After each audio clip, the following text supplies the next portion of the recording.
Olá, meus amigos, bem-vindos a mais um vídeo. Estamos aqui de novo na nossa aula semanal, né?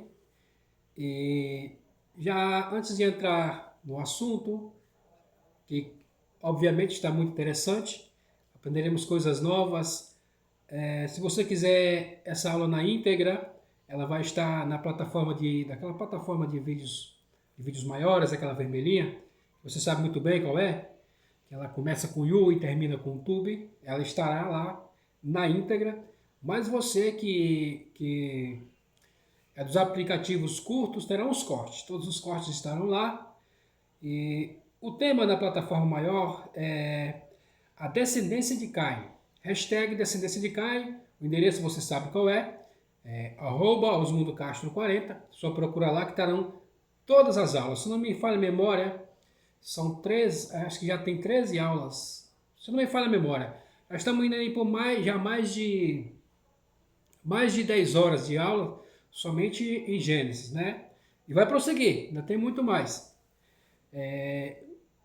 Nós vamos já, sem perda de tempo, dar uma rápida revisão do que nós vimos na aula passada. Na aula passada nós vimos sobre a morte de Abel, né? Caim mata Abel, sobre a possível discussão entre o que ocorreu entre eles. Nós vimos também que o fato de Abel ter ali confundido piedade com justiça e aquela toda conflito interno que Abel teve, resultou na sua escolha e infelizmente na sua morte. A causa disso é que o atributo de Abel não entrou no mundo, porque Caim o matou, né, na verdade. No conceito de Abel, ele não entra no mundo, então isso teve consequências graves, é o que nós vamos ver aqui. Também nós falamos sobre que Deus carregou o pecado de Caim durante 7 gerações, para quê? Para que Caim pudesse se fazer um conserto de si mesmo, mudar a sua personalidade, já que Caim vem de Quinian, que é a aquisição, né? Ele era o primogênito, por ser primogênito, era pabulado, e, enfim, era extremamente materialista, arrogante, egoísta. Então, nós vemos todas essas coisas e Deus dá ali uma válvula de escape para ele, e durante 7 gerações para que ele mude o quadro da sua vida. E também entramos também sobre os descendentes de Caim, né? Na verdade, todos eles. Nós vamos dar continuidade e vamos pegar novamente os descendentes de Caim,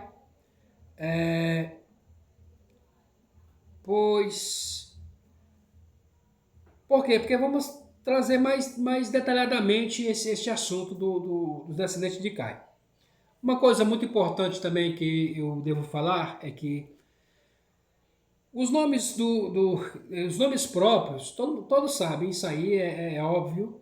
Quem alguma vez na sua vida já passou pela escola sabe que nomes próprios não se traduzem. Então nós vamos trazer os nomes aqui, os nomes próprios do original que está escrito, por quê? Principalmente se tratando da Bíblia Sagrada, porque os nomes não é só uma maneira de identificação de uma pessoa. Na Bíblia Sagrada ela tem um significado.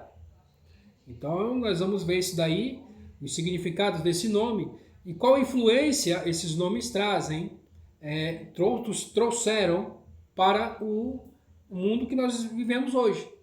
E falando um pouco sobre nomes, não é o tema, mas os nomes, eles valem muito. Quer dizer, eles dizem muito a respeito de um determinado conceito, um determinado assunto, no qual reflete até os dias de hoje. Então nós vamos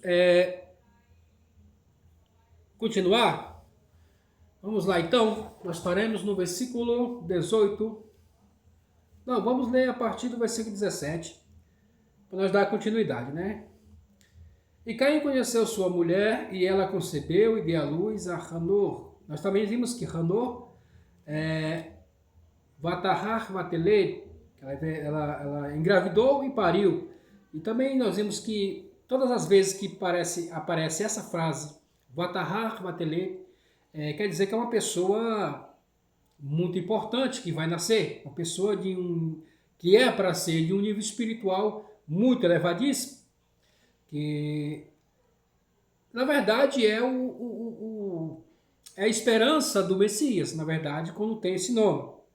Mas, como tudo depende de como você se porta aqui na terra, você pode ter a bênção de ser abençoado ou, infelizmente, sofrer consequências de suas atitudes más. Então, isso é um fato. Então, e aqui, assim como Caim nasceu, Vatahar, Vatele, o seu primeiro filho primogênito também está escrito Vatahar, Vatele. Os outros que vão nascer de Hanô e vem e etc., não tem essa palavra, só fala que teve e pariu, né? Só fala que pariu, não teve. Sobre esse assunto eu já expliquei. Então vamos lá. Teve um filho, tem o nome do seu filho de Hanor. Hanor teve um filho, Irad. Irad teve um filho, Mehujael.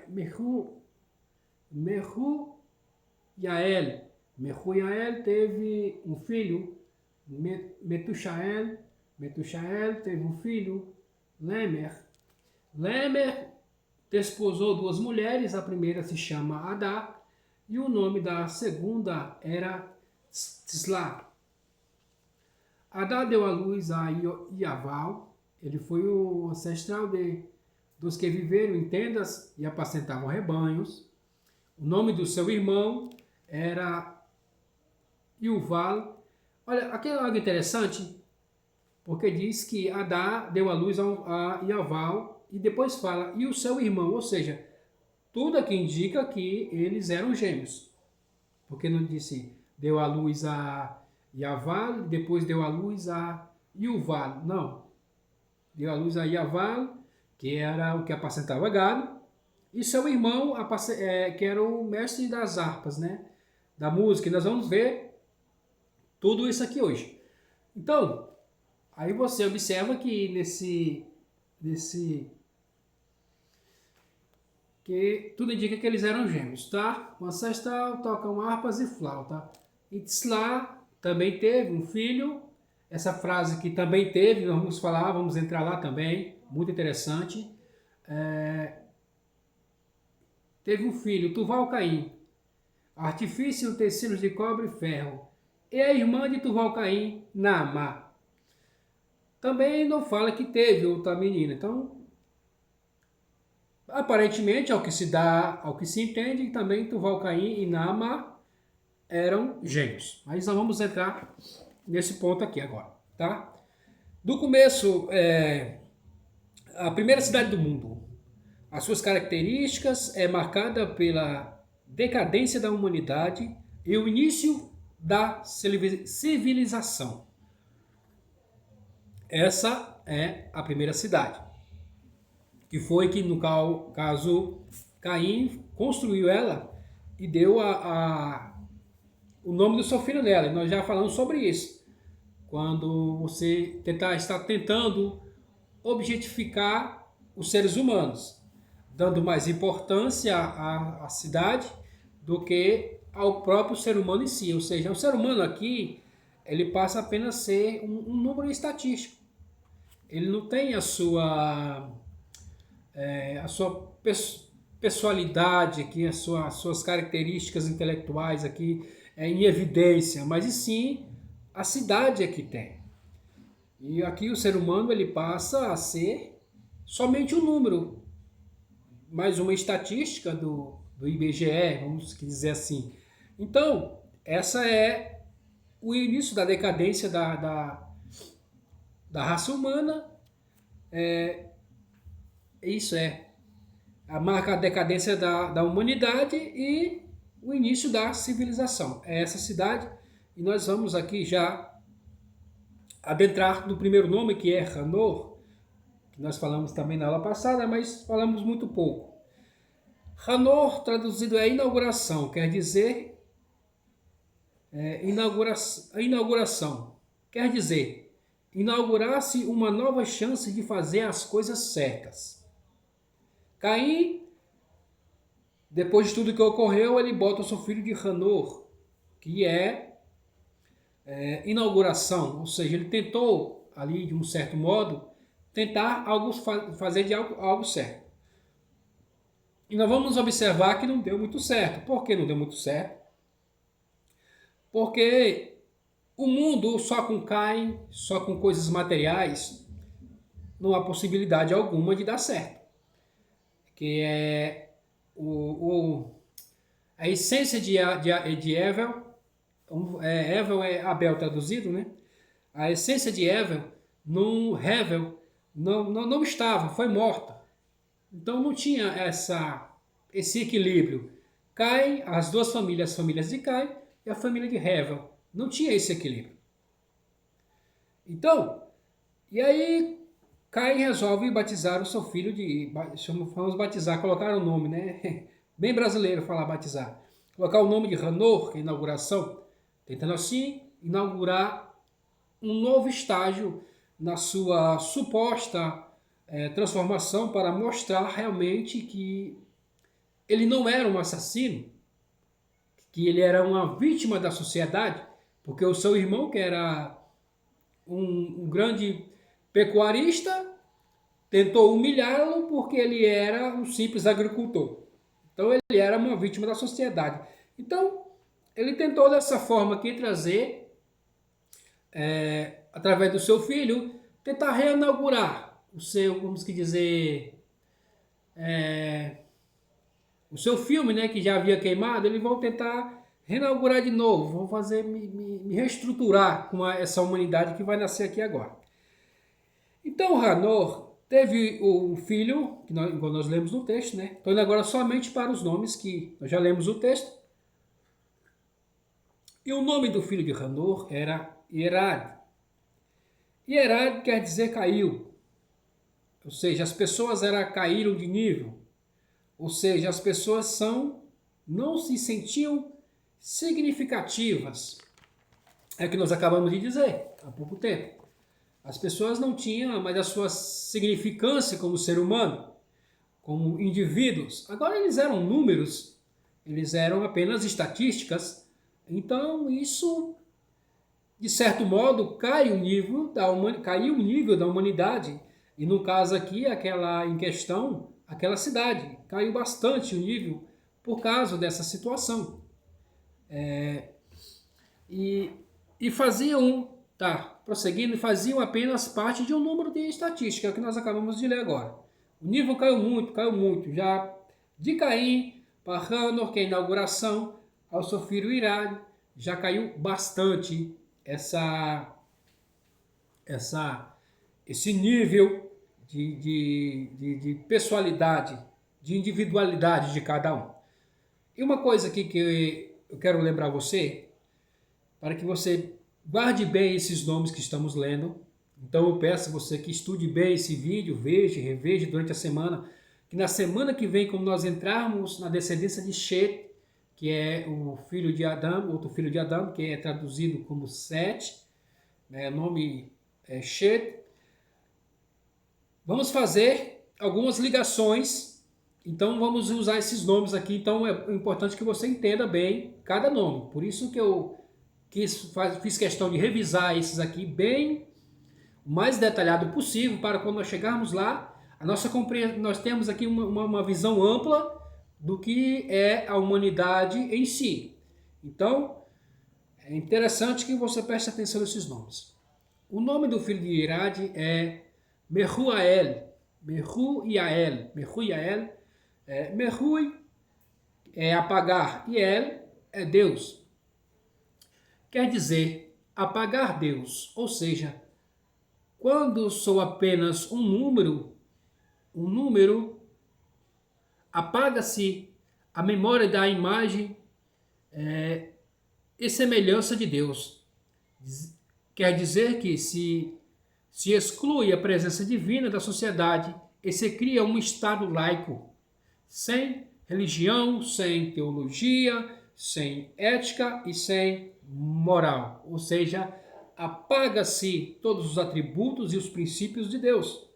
Se eu sou apenas um número, então, desnecessariamente eu não preciso saber de religião, estudar teologia e tal, e aprender mais sobre o Criador. Por quê? Porque eu sou apenas um número.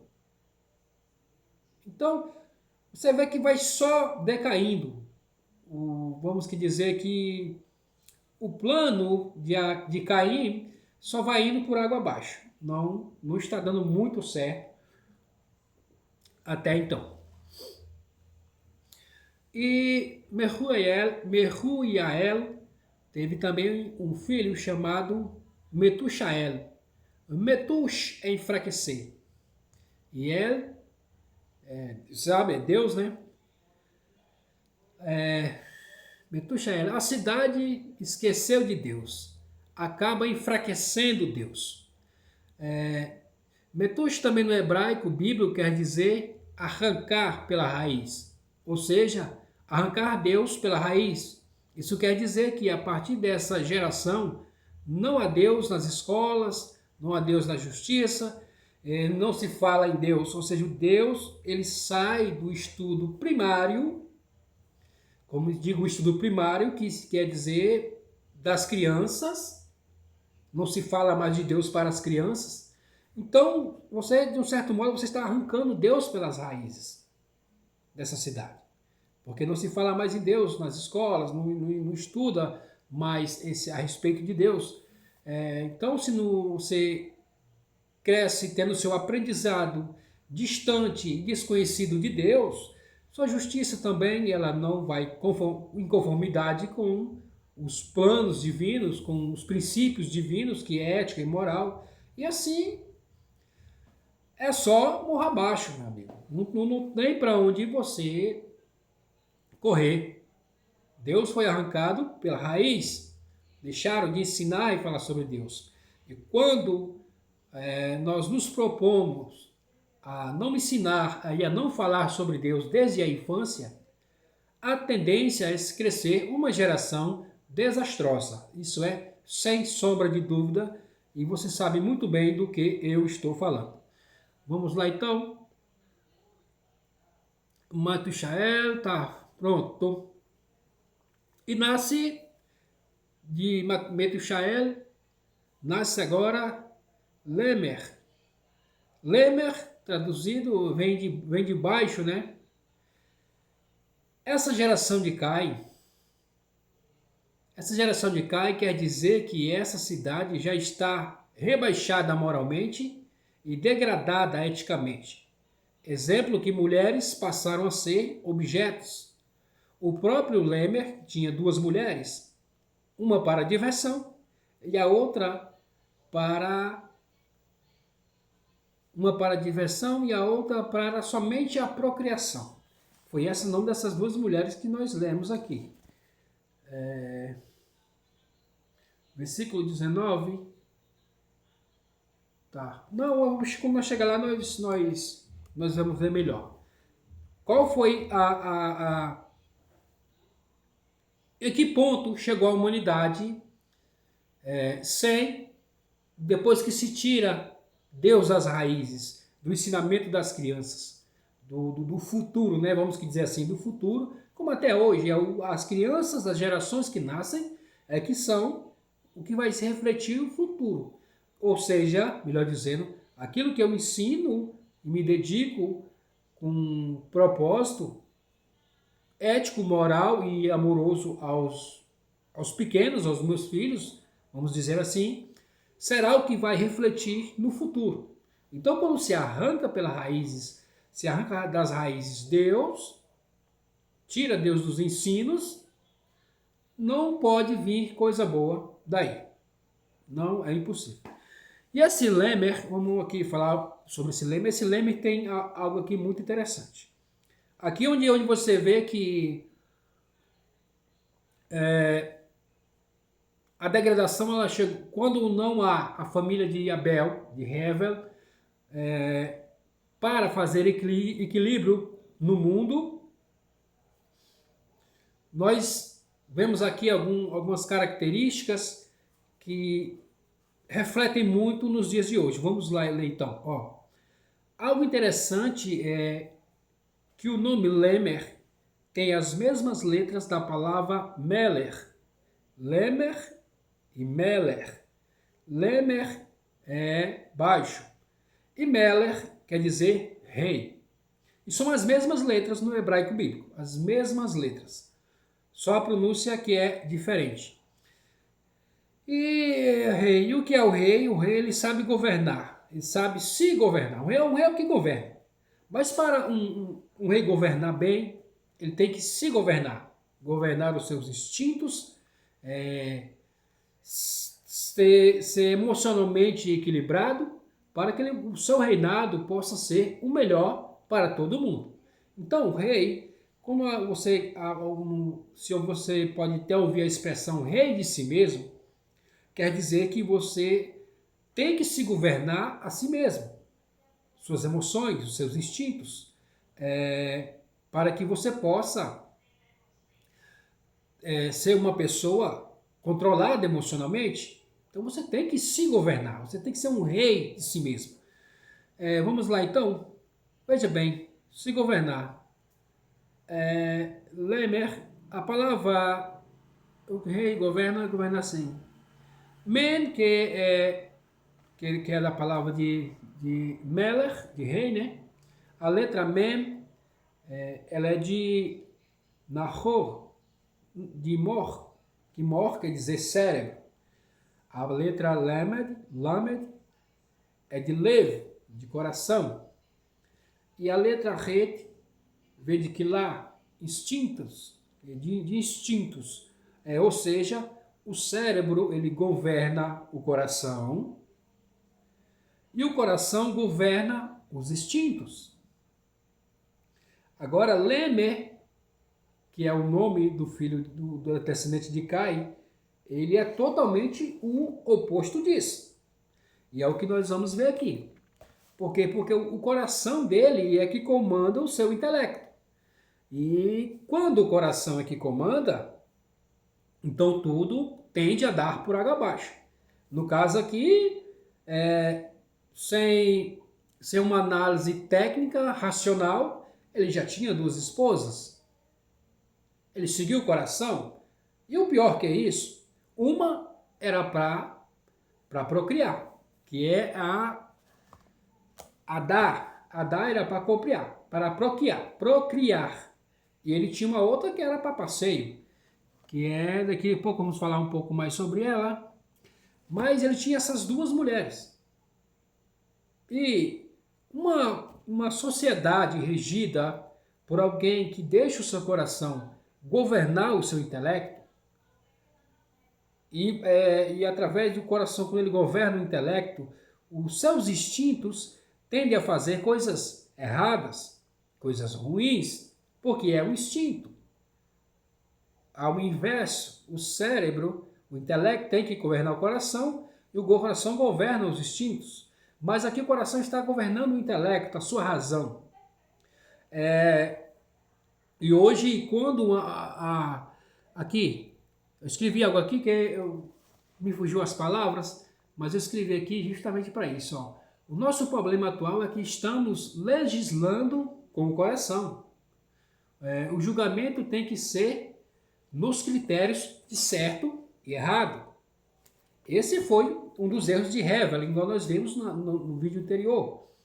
Ele tentou observar aquela situação numa escala de valores em que ele tinha. E hoje nós vemos muito disso. A legislação hoje da nossa justiça, muitas das vezes é com o coração. Não é do certo e o errado. E não existe essa de vítima da sociedade. Se errou, tem que arcar com suas consequências. Se fez algo meritoso, então beleza, você vai receber o mérito por isso e a sua recompensa também por isso. Ou seja, a justiça é a distinção de certo e errado para que possa tomar, para que aquilo não venha tomar proporções em que possam ser irremediáveis, irreversíveis. Essa é a questão em si. E a partir da geração de Lemer, é que as pessoas começam a dar mais valor para aquilo que elas sentem. Por exemplo, se uma pessoa, é mais ou menos assim, se uma pessoa faz as coisas muito certo, totalmente ético, eu não gosto disso, então vamos proibir. Então eu gosto de ter duas esposas. Então vamos aqui se organizarmos, legislar, fazer uma lei para que haja duas esposas. Então, ou seja, não é pelo certo, quando é governado quando a nossa vida ela é legislada pelo nosso coração, é totalmente, quase que isento o critério de certo ou errado. E passa a ser um critério emotivo, daquilo que lhe faz bem. E aquilo que faz bem para o coração é aquilo que alimenta os instintos, sem uma análise fria do intelecto. Então, nós estamos neste barco, nessa época,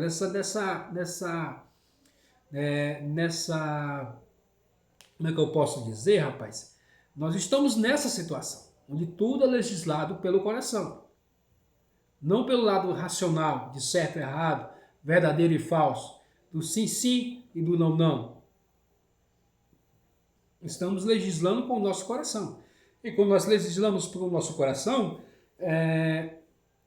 a minha tendência é satisfazer os meus instintos, o meu ego. Esse é o meu propósito.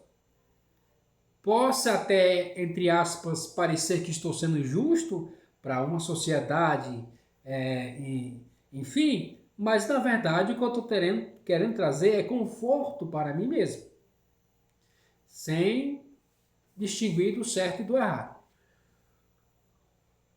Então vamos lá, versículo 19, vamos ler de novo. Versículo 19 nós lemos sobre essas mulheres de Adar, essas mulheres de Lemer, versículo 19.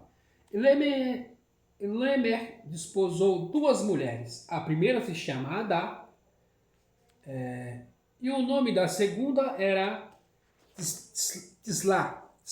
Nome difícil de falar, Tisla. Veja bem, Adar vem de engravidar. Bem sugestivo, né? O nome de engravidar. Uma das duas mulheres, ou seja, apenas para procriar. A função dela era ficar em casa. Não precisava ir no cabeleireiro. O negócio dela é criar, ficar em casa, ter filho e cuidar dos meninos. Essa era a função dela. A outra, cadê? A outra era Tisla, que vem de sombra.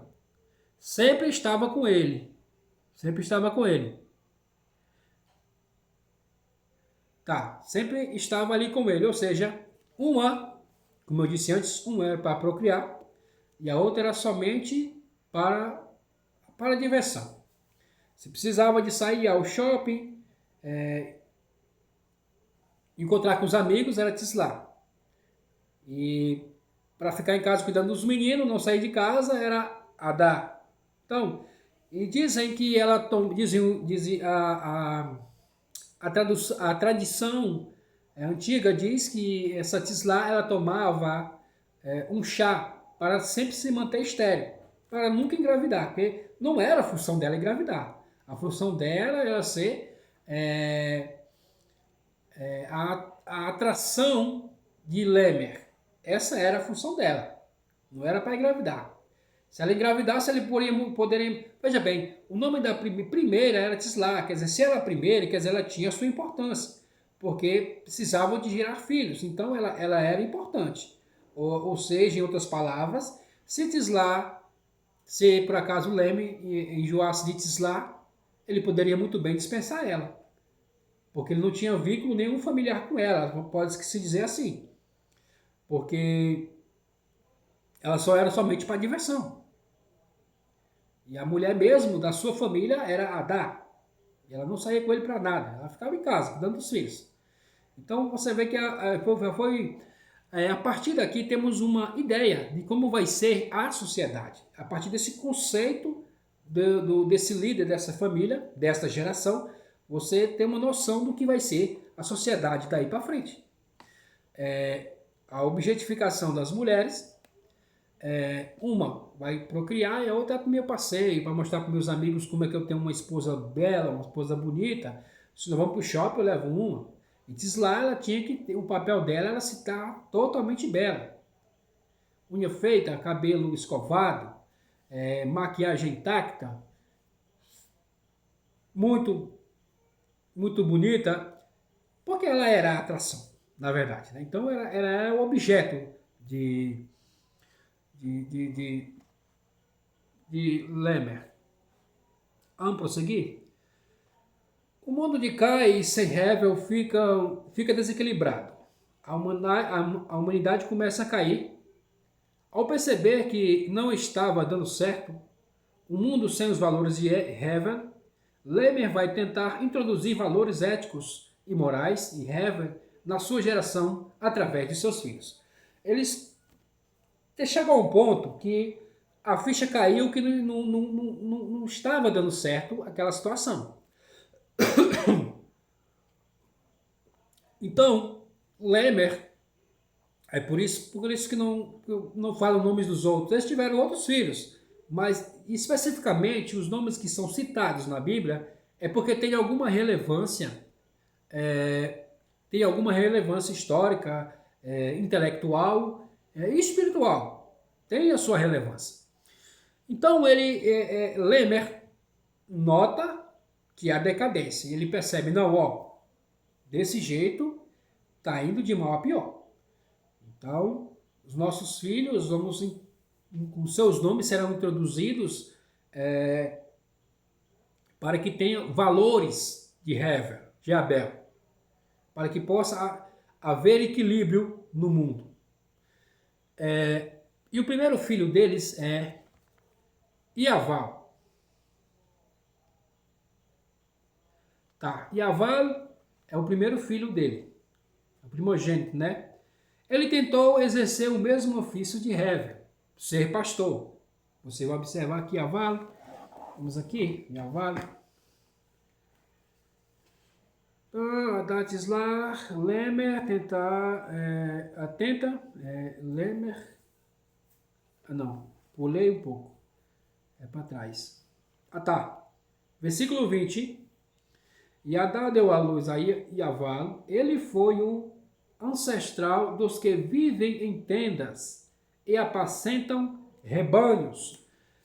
Ele tentou o mesmo ofício de Abel. E aqui temos aqui algo interessante. Ele tentou exercer o mesmo ofício de Abel, ser pastor, ser pecuarista, com uma diferença. Abel era Roetson. Não, Roetson. Roetson traduzido quer dizer amigo, Itson é rebanho, quer dizer, Hevel, ele era amigo do rebanho. E nós lemos que, por ser amigo do rebanho, ele sempre estava ali. O que é amigo do rebanho é um líder, um amigo, ele é um educador do rebanho. E ele não tinha paradeiro, ele era um nômade. Quando acabava um pasto aqui, ele ia para outro canto, ele sempre estava lá cuidando do rebanho. Assim como Davi, né? Sempre cuidando do rebanho, ele era amigo do rebanho. E aqui sobre Iaval, diz que ele se sentava em tendas. Como assim ele se sentava em tendas? Porque o certo era ele estar sempre aqui e acolá. Mas havia aqui algo muito importante, porque ele era Mikne, quer dizer, ele tinha posse, ou seja, o gado não é mais de som. O gado não é mais amigo, agora eu sou o dono do valor que ele tem. Ou seja, ele estabelece um comércio através do gado. Agora pessoas trabalham para ele. Agora ele não é mais amigo do rebanho, não. Agora o rebanho para ele é um meio de vida, de ganhar um dinheiro. Ou seja, ele transforma aquele ofício natural de Abel, que é ser amigo do rebanho, cuidar do rebanho, e passa agora a ser, pode-se dizer que sim, passa a ser um mercenário. Ele passa a lucrar em cima do rebanho. Por quê? Porque é o instinto ainda da natureza de Caim, de aquisição, de posse, de materialismo. Tornou uma coisa natural, que era ser amigo de um rebanho, cuidador de um rebanho, agora ele torna ele no meio de comércio, de lucrar com aquilo. Então, aqui a sociedade, a civilização, ela começa já a se desenhar. Daqui você já pode ter uma ideia do que vai surgir para frente, né? Então, foi isso. Ele exerceu o mesmo ofício de Abel, porém, o objetivo era outro. Abel era pastor, ele cuidava, ele era educador, ele era amigo, ele era um líder do rebanho. Porém, Yaval só queria as lãs, a carne, o couro do gado para poder negociar. Era isso que importava para ele. A diferença entre o pastor e o mercenário é essa. O rebanho é o mesmo, o gado é o mesmo, porém o propósito com que esse gado é cuidado, com que esse rebanho é cuidado, é que faz toda a diferença. Quando é de Lemer, que se mostra que um mercenário é a fim de lucro, e quando é no sentido de Abel, o rebanho ali se torna amigo, se torna parceiro. Então essa é uma diferença gritante entre os dois. E o outro irmão dele, igual nós falamos, que não falou que ele nasceu, então o seu irmão, quer dizer, há um forte indicativo que eles eram gêmeos. Foi o que troca instrumentos musicais. Ou seja, quem trocava instrumentos musicais? O primeiro a tocar instrumentos musicais? Abel. Porque necessitava-se do chifre, né, do berrante, para poder se comunicar com o seu rebanho a longa distância, com o berrante. Então, Yovan que toca instrumentos musicais, ele fala assim, rapaz, esse sonzinho nós podíamos fazer uma coisa a mais. Então aqui nasce, ele é então não só o criador de instrumentos musicais, ele é o criador da arte. Quer dizer que a arte aqui, sem o propósito de Abel, ela se desconecta de um todo e vira um estudo à parte, arte pela arte. Você vê que tudo aquilo que não há conexão, mesmo que tentem, de princípio, tentem fazer as coisas que é de Abel, sempre aquilo que é de Caim fala mais forte na sua descendência. Então aquilo que era instrumento musical para atrair os rebanhos, agora ele faz um instrumento musical, cria arte, né? O teatro, surge teatros e musicais, a Broadway, enfim. Uma maneira também de lucrar, de materializar aquilo que era nato, natural de Abel. Versículo 22, tá. Vamos lá para o versículo 22. Versículo 22, quem está lá no 22? Ah, tá. Não, 23, tá. 22, cadê? Tá. Cisla também teve um filho, Tuval-Caim. Olha, ela também teve um filho. Isso indica o quê? Que não era para ela ter um filho. Tuval-Caim foi um filho que não foi planejado. Essa é a verdade, porque não era para ela ter filhos. Deve que ela não tomou chá naquele mês, naquela semana, naquele dia, não sei. E ela engravidou. Não era para engravidar. O propósito dela não era engravidar. O propósito dela era ser a atração de Lemer para ele usar ela na hora que ele quiser. Mas aí ela engravidou. O filho que não foi planejado foi Tuval-Caim. Tuval-Caim, né? Tuval ele vem de tempero, quer dizer tempero, Tuvalu é tempero. Ou seja, é o tempero de Caim. Melhor dizendo, é um Caim 2.0. E o que é que esse cidadão fazia? Ele fazia instrumentos, né? Cadê aqui? Tuvalu Caim. Tuvalu Caim, cadê? Tá, ele era artifício de instrumentos de cobre e ferro. Ou seja, o criador das armas era Tuvalu Caim. Interessante que você observa aqui que já é o prazo esgotado que Deus deu para Tuvalu Caim, né? 7 gerações. E Caim, ele morre justamente da geração de Tuvalu Caim, que já é a 7ª geração. E Tuvalu Caim, ele só vem, como aqui está dizendo, o tempero de Caim, ele só vem aprimorar, ele só vem dar mais ênfase ao nome de Caim. Melhor dizendo, a natureza de Caim, que é uma natureza assassina. Ele é o tempero de Caim.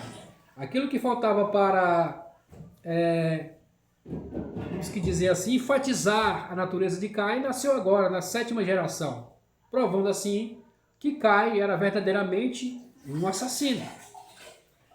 E ele cria ferramentas, no caso, ele cria, a tradução vai dizer que ele cria armas. E quem... Um minuto aqui que a minha caneta caiu. Ai. Pronto. E quem tinha ferramentas, Abel também tinha ferramentas. Você acha que não é as ferramentas que nós talvez conhecemos hoje, mas ele retirava a lã, ele retirou a gordura na hora do sacrifício para entregar a Deus. Ele usava algum tipo de ferramenta, podia ser, quem sabe, não sei, uma pedra afiada, mas ele tinha uma ferramenta. E Tuvalu Caim, ele começa a fabricar essas ferramentas, ou seja, a fabricar armas, não ferramentas de trabalho, porque as ferramentas de trabalho, que segundo nós vamos ver, mas é mais lá para frente, quem cria as ferramentas de trabalho é Noah, que no caso traduzido é Noé. Mas vamos lá então. Tá? O criador de armas de cobre, de bronze, de ferro, ou seja, se Caim matou seu irmão com uma pedra, ou com a mão, ou com um pau, Tuvalu Caim inventa armas mais eficientes. Ou seja, é o tempero de Caim. Isso quer dizer que, de um certo modo, a tecnologia daquele momento seria esse daí, né? Uma evolução tecnológica. Havia, como é que se diz? Era algo primitivo, agora ele cria armas, ou seja, a tecnologia, então pode ser a primeira revolução tecnológica seria a criação dessas armas, pode-se dizer assim. Tuvalu Caim é a 7ª geração de Caim, para mostrar que verdadeiramente quem era Caim, ou seja, um assassino. Tá. E Tuvalu Caim tinha uma irmã, né? Tinha uma irmã, 22, cobre e tal. A irmã de Tuvalu Caim era Naamá. E Naamá é muito interessante que ela vai aparecer mais lá para frente. Naamá quer dizer bonita, né? Que ela era beleza, ela era bonita. Quer dizer, outro conceito da sociedade surge aqui então. Então nós vamos, dessas gerações de Caim, surgem 4... A instrução mostra que dessa família surgem no mundo 4 coisas, 4 características que surgem aqui na sociedade, na civilização, podemos que se chamar assim. O primeiro é o comércio, né? Nós lemos sobre o comércio. O segundo criou a arte. O terceiro, que é Tuvalu Caim, ele cria a tecnologia. E a quarta, que é Naamá, ela cria o entretenimento. Essa é a sociedade que foi formada naquele momento. economia, arte, tecnologia e entretenimento. Essas coisas, elas são benéficas ou são maléficas? São muito boas. Quando o propósito tem um vínculo com Deus. É óbvio que é maravilhoso.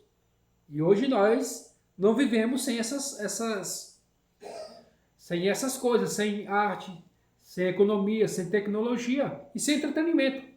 Não vivemos sem isso. Mas a maneira como é exercido é a que determina se é Caim ou se é Abel. Essa é a visão do mundo de hoje atual, podemos que se dizer assim. Mas que são necessárias, são. Isso é sem sombras de dúvida.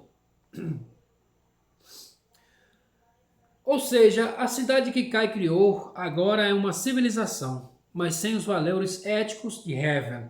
Essa é a história da civilização.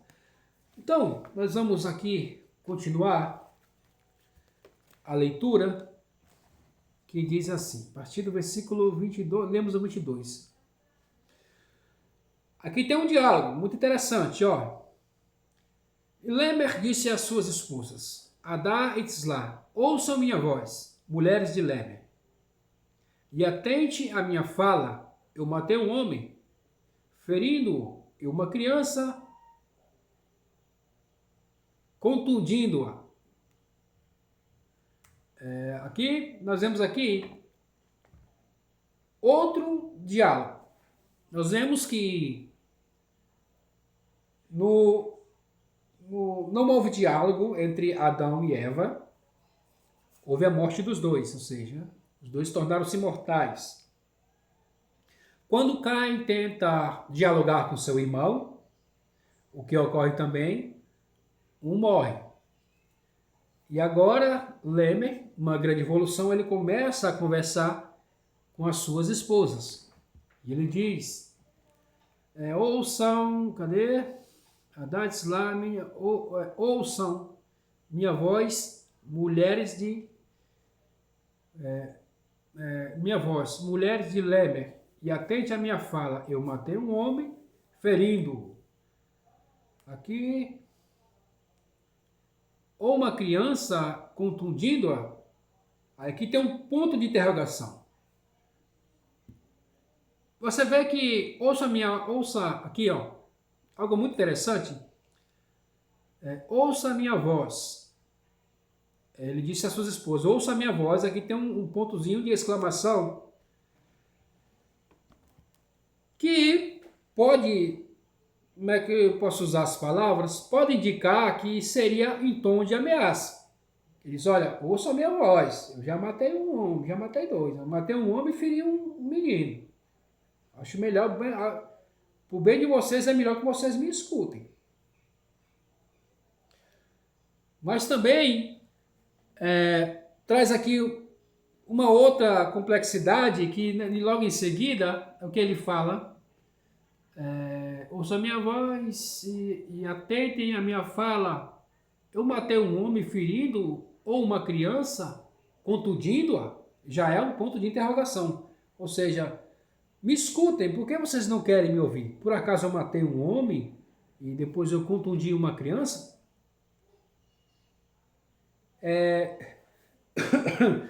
A verdade é que ela tem alguns pontos aqui, e eu não sei, mas eu verifiquei a respeito disso, pesquisei, e esse trecho aqui dele é como se fosse uma canção. Na verdade, toda o Bereshit, ele é uma canção, o Pentateuco, ele é uma canção. E esse trecho aqui também é uma canção, porque na canção você expressa, você quer expressar alguma coisa para alguém, você quer jogar uma indireta, ou você quer mesmo até uma coisa que você não consegue falar abertamente assim, conversando. Às vezes você compõe uma canção e expressa aquilo que você está sentindo, que para ficar melhor de entender, você, em um certo sentido, você se cantando alguma frase, você quer expressar um sentimento seu. Então, essa frase aqui de Lemer é uma canção que ele está cantando para suas mulheres, se expressando assim como ele estava se sentindo, pedindo para que elas, primeiro, parece muito um tom de ameaça para que elas escutem o som da voz dele, uma exclamação, olha, me escutem que eu já matei um, hein? Matei um e feri outro. E depois, na continuidade, é como se fosse uma pergunta. Então aqui é uma incógnita que não temos a certeza realmente o que foi. Ele pergunta, por acaso eu matei um homem e contundi um menino, uma criança? Tem um ponto de interrogação, faz uma pergunta. Vocês não querem me ouvir por quê? Porque por acaso eu matei um homem e contundi uma criança? Esse homem que ele está falando que foi morto, ele está falando sobre Caim. Ele matou Caim com as armas que seu filho Tuval, Caim, construiu para ele. E depois, essa criança que ele contundiu e agrediu ela, e matou também, era Tuval, Caim. E as suas esposas, ele fala para as suas esposas, por acaso vocês não me escutam porque eu matei um homem, que no caso é Caim, depois matei uma criança?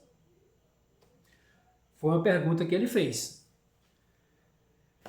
Mas existem coisas que são incógnitas que, infelizmente, algum sábio ou algum mais instruído pode esclarecer melhor para você. Mas isso aqui, para mim, ficou muito no vácuo. Vou ser sincero com você. Mas nada nos impede de estudar a profundo e depois voltarmos a esse assunto aqui para esclarecer.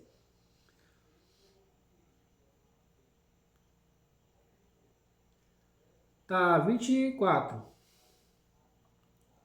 Se Caim foi vingado após 7 gerações, então Lemer deveria ser. Aqui, veja bem. Aí ele disse, ó, se Caim foi vingado após 7 gerações, que é a geração de Tubal Caim, então Lemer deverá ser após 77. Após 77. Isso já é uma determinação dele. Aqui nós já vamos entrar no outro ponto interessante, que é o versículo de número 25, que diz, Adão conheceu a sua mulher de novo, e ela deu à luz a um filho, e ele se chamou Shet, dizendo, porque Deus concedeu-me outra semente em lugar de Reva, a quem Caim matou.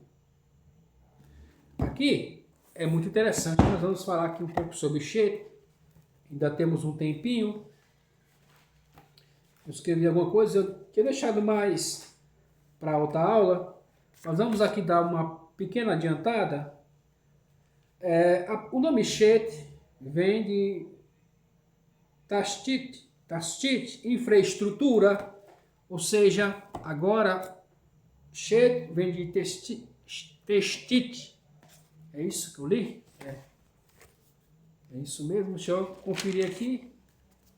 Que hebraico, você sabe, são nomes muito complicados. Tá, isso mesmo. Tastit, que é infraestrutura. Ou seja, aqui vai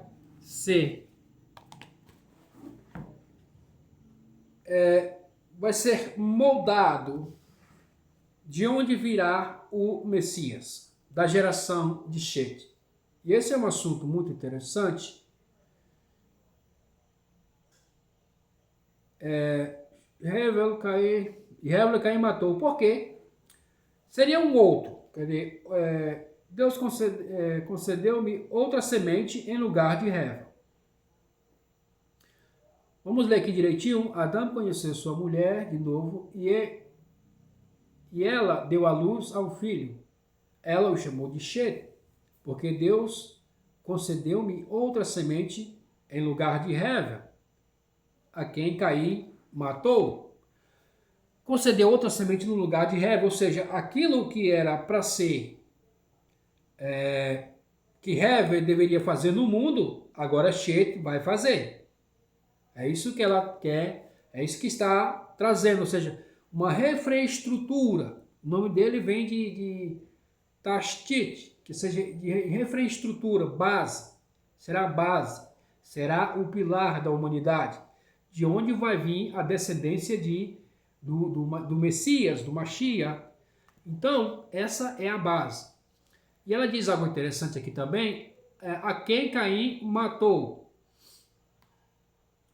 Ou seja, ela está dizendo que esse Caim não vai matar, porque ele não vai ser tão bobo quanto Abel de se confundir no seu propósito na terra. Não. Ele vai ser uma pessoa, vai trazer a justiça para a humanidade, que era a função de Abel trazer para a humanidade.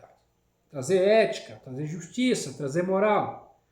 Como se perdeu, então Deus deu a ela Shet, que vai, como ela disse aqui nas palavras dela, porque Deus me concebeu outra semente em lugar de Hevel, ou seja, ele vai tomar o lugar de Hevel.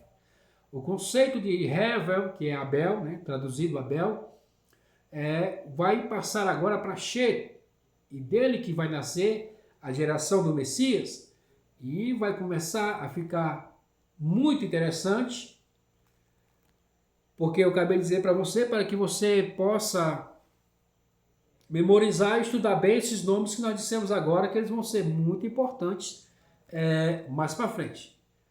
E aqui nós paramos no versículo de número 25, e nós vamos continuar na próxima semana. E vai ser muito interessante. Não perca essa aula da semana que vem, que você vai aprender coisas extraordinárias para que você possa edificar a sua vida, o seu entendimento e o seu intelecto. Então, espero você no próximo vídeo. Muito obrigado, fique bem, fique em paz e fique com Deus.